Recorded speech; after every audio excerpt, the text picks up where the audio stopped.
Мағайын, мынау қолымда 2 миллион теңге, я. Бұны мен не істеймін?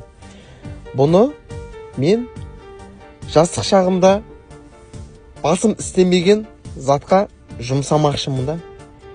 Жастық шағымда мен не істедім? Мен тек қана жұмыс жасадым, пақайт еттім, ақша жинаған жоқпын. Тек жұмыс деп уақытым өтті ғой. Машина алдым, үйттім, ескі машина болып, соған ақша тығатым. В общем, көп затқа ақшаны шаштым, таптым, ақшаны таппады емес. Енді мен қазір жасым 35-ке жақындап қалды. 18 жасымда Жаңаөзен қаласында жұмыс жасадым. Одан кейін мен басым екеу болғаннан кейін ғана мен үй жағдайын жасап бастадым да. Ал менде үйленбей жатып, не үйім болған жоқ, не машинам болған жоқ, ештеңем болған жоқ. Ал мына 2 миллион теңге мен не істеймін? 2 миллион теңгені мен Құдай қаласа 3-ші үйіме ақшаны салмақшымын. Жаңадан салынып жатқан ЖК-дан 2 бөлмелі үй алам, соған бастапқысына 2 миллион теңгесін төлеп қоям да, өзімнің жеке 3-ші үйімді алмақшымын ғой.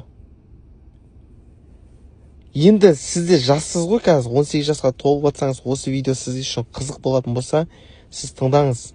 Сен тыңда, мен кішкентайсың ғой енді.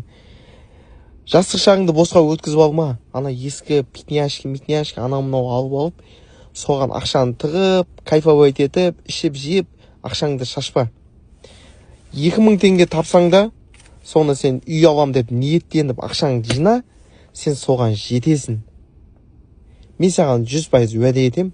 Ниеттендің ба, Құдай өзі саған жеткізеді сол ақшаны. Жастық шағыңды босқа өткізбе, еш уақытта босқа өткізбе. Осы моменттен үйленгенше үйіңді ал, жағдайың жаса. Қазір ешқандай қыз ақмақ емес, баяғыдай заман жоқ. Жағдайың жоқ па, саған тимейді. Аз. 97 қыз тимейді. 3-ақ қыз болуы мүмкін, тиетін да. Сол үшін жастық шағыңды пайдалан.